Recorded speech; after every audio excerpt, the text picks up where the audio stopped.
I wanted to work out exactly how much I needed invested in my stocks and shares ISA to be able to retire at age 50. It seemed straightforward enough until I realised that nearly every single online calculator assumes your money needs to last forever, not just bridge me to the age where my pension kicks in. This currently happens at age 55, but for me it will be age 57. So I built my own forecast to find out whether I'm actually going to be on track for early retirement, and today, with full transparency, I'm going to share all of the figures with you. If you've ever Googled withdrawal rates for retirement, you'll see the same number over and over again. It's called the 4% rule, and it actually comes from this paper, which was written in 1998, called Retirement Savings: Choosing a Withdrawal Rate That's Sustainable. And the authors tested what would have happened if you'd retired in almost any year since 1926 to 1995 and drawn down a fixed percentage of your portfolio every year after. Their conclusion was pretty concrete in that if you withdraw 4% a year, adjusted for inflation, historically your money had a very good chance of lasting 30 years. Pretty much a 100% success rate in most cases, and that was regardless of whether you were in stocks, bonds, or a blend of the two. But it is also worthwhile mentioning the higher the withdrawal rate, the lower the chance of success that the portfolio would last you the full 30 years. So the maths here is pretty simple. Based on the 4% rule, if you plan to spend this much during retirement, then these are the respective pension pots that you need. Now, I think that's genuinely useful research, and it does give like a tangible figure in order to be able to work towards, especially considering that about 30% of people have no idea what their retirement needs are. So if nothing else at all, it's a good starting point. But the problem with this paper is that it was written on the basis of a 30-year retirement based on somebody who was going to retire in their mid-60s. But as I've said, to be honest with you guys, I've got plans to retire a little bit earlier than that and aim to retire by age 50. So I can't just use that 4% withdrawal rate and say, well, that's me done, because I'm not planning for 30 years of retirement. I'm potentially planning for 40, perhaps even 50, depending on how long I live for, which nobody can obviously tell me. And so to try and help with this, I found an update to this Trinity study, which shows this chart. There was market data run from 1871 to 2025, and it modeled the success of a portfolio over 50 years. And the results are quite different. Depending on portfolio makeup, at a 4% withdrawal rate, success rates drop to 90% to as low as 15%. And so I must admit, it's not a totally different plan that I need, but it is a slightly different one, so I can be confident that my money is going to last. Okay, so that 40 or 50 year number only holds if my ISA is the thing that needs to fund my retirement for the rest of my life. But it isn't, because I've got a pension or a self-invested personal pension. And these pensions come with rules that the ISAs don't, which is that minimum pension age, which is completely dictated by the UK government and its policies. This latest legislation, which is the Finance Act of 2022, states on and after the 6th of April 2028, the minimum pension age is jumping from age 55 to 57 for those born after April 1973. But this is super important because this identifies how many years my ISA is going to need to bridge the gap before I'm able to access my pension. And as of right now, that gap is 7 years. I call this my ISA bridge because unlike a pension, an ISA has no minimum age that you can access the money. So the question here isn't necessarily about how much do I need for a 40 or 50 year retirement, because I'm hopeful that the pension will sort out at least a good chunk of that, and instead it's more about how much do I need in my ISA to just last that first 7 years before my pension gets unlocked. Now I will admit this does make me a little bit nervous because, as I've said, the government can just change the goalposts at any point in time, and even as of right now there's speculation in the press around the state pension age actually moving up to 68. So nothing can be off the table here. And of course, at the minute I can access that pension at 57, but if the government say move the goalpost to age 60, well, I will be well into the six figures short in terms of the amount of money I need to retire at age 50. So because of that, today I'm going to build out two separate numbers. We'll have a 7-year bridge number, which is as the rules stand today, and then a more conservative 10-year bridge number, just in case the government decide that they want us to work just that little bit longer. Now, with that context out the way, and before I reveal all of the numbers to you, the account that I'm using for this is my Trading 212 Stocks and Shares ISA. This is my bridge account, which I have chosen because Trading 212 have no account fees, no commission fees, and FX fees are just 0.15%. And because it's an ISA, all of the money that grows within it is completely free from capital gains and dividends tax. This matters a hell of a lot when we're talking about compounding for the next 19 years, because it's not just growth in a portfolio that compounds, the fees compound too, so we've got to keep them as low as possible. Now, if you are looking to get started on Trading212, well, they are currently offering all new customers one free fractional share valued up to £100 when you scan the QR code up here on screen, or alternatively, download the app in the App Store and enter the promo code Mitch. All you need to do is deposit £1 into the account and complete verification. Okay, let's get back now to my laptop and my spreadsheet. Right, so I've got two numbers which I'm working on here. Let's actually calculate what I'm actually spending. So I've broken it down into two main categories. We've got household expenses and treats. Now, generally speaking, the expenses that I've populated in here are reasonably accurate. Some of them are 100% accurate, like my mortgage payment, for example, but some of them I've had to guess a little bit just on the basis of it's a little bit different month to month. And other expenses are annual expenses, which I've obviously kind of prorated down to a monthly basis. Now, the biggest threat to my early retirement, of course, is my mortgage, which you can see at the top line. It's my single biggest monthly outgoing, as it is, I'm sure, for many of you guys, every single month. Now, currently, I'm on track to be mortgage free by age 52. So, with that in mind, I am probably going to have to overpay my mortgage, which I've worked out to be about £140 per month, in order to knock about 2 years off the term.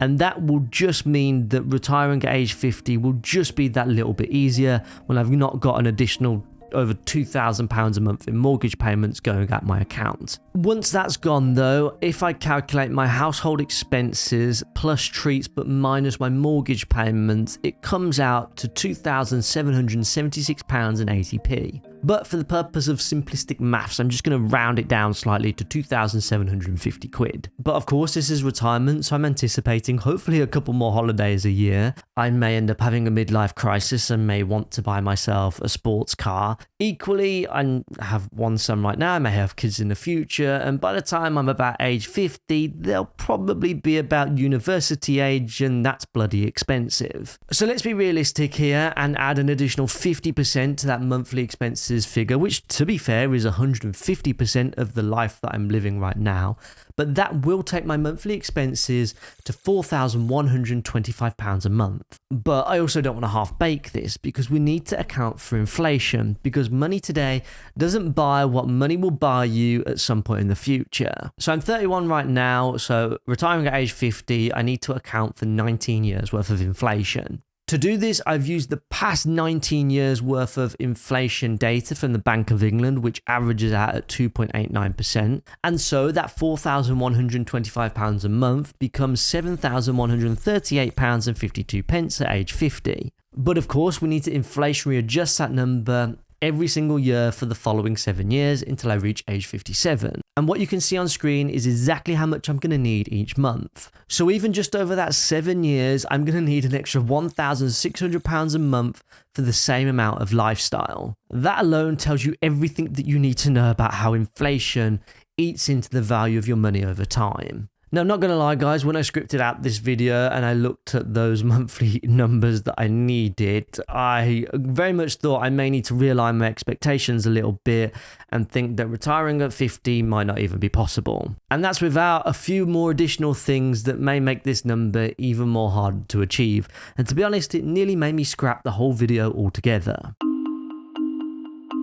Here's the problem: market timing plays a huge role in whether a plan like this will actually survive or not. Because if the market tanks 48% the year I turn 50, like it did in 2009, my early retirement plans would be totally in jeopardy. To explore this further, I found this academic paper called The Lifetime Sequence of Returns, a Retirement Planning Conundrum. And it shows over the first 10 years of retirement, obviously I couldn't get a chart that showed just over the first 7 years, but over the first 10 years of retirement, it shows if compound returns are negative, the feasible withdrawal rate may be as low as 1 to 2%. This data is modeled again on a 30-year retirement, but it found that the compounded returns in just the first 10 years can explain 77% of the entire outcome. And of course, for most people, they have time on their side in order to recover that pension pot over a 3-decade retirement, but I'm only talking about a 7-year window here where market returns are absolutely imperative as to what I'm able to withdraw from that portfolio. Those 7 bridge years are in the highest risk window where there is literally no time to recover from any losses.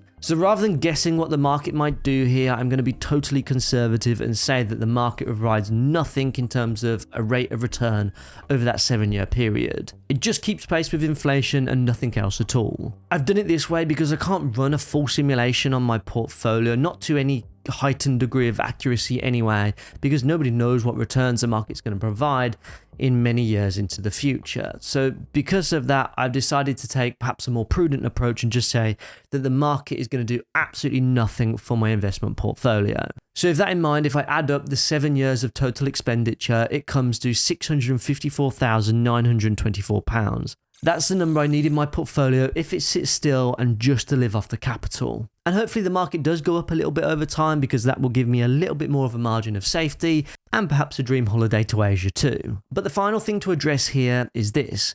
With a combined portfolio value right now of about £128,000, am I actually investing enough to get to my early retirement number? Well, what I'm about to show you next surprised me as much as I'm sure it will surprise you.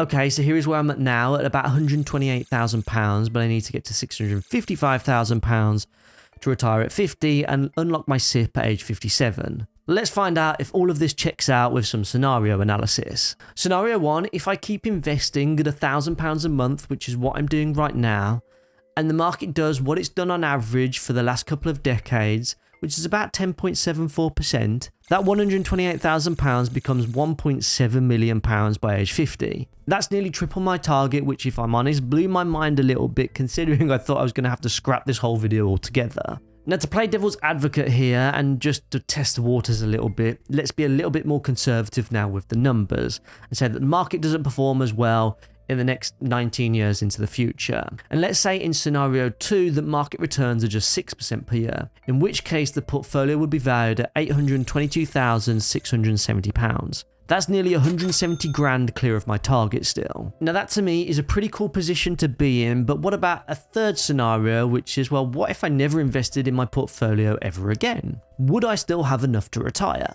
The name for this is Coast FIRE, Financial Independence Retire Early, whereby you no longer need to invest any money into your portfolio and it will take you through the power of compounding to your desired retirement pot that you need. If we assume that higher return of 10.74% again, the portfolio would be valued at £976,087. So assuming average market returns continue into the future, well, I've hit that Coast FIRE number.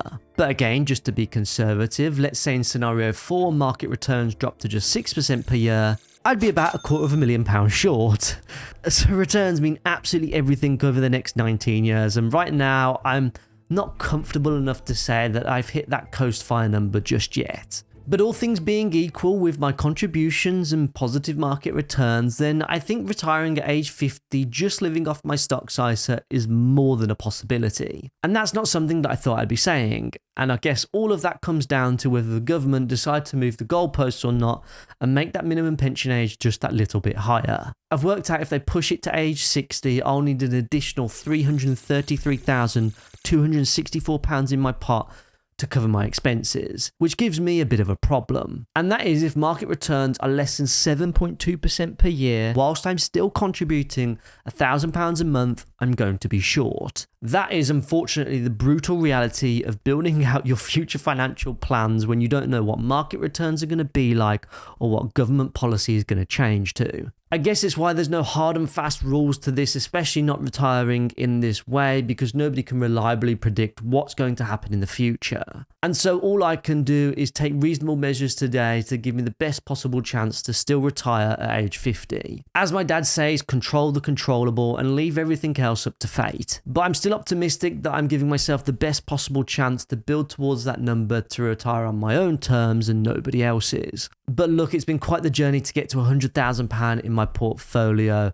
and a lot has changed since, but it's certainly set me on the right path to retiring age 50. But if you want to see a little bit more of the detail behind this, well, I've made a video on it, which you can click here next, With that being said, see you over in the next one.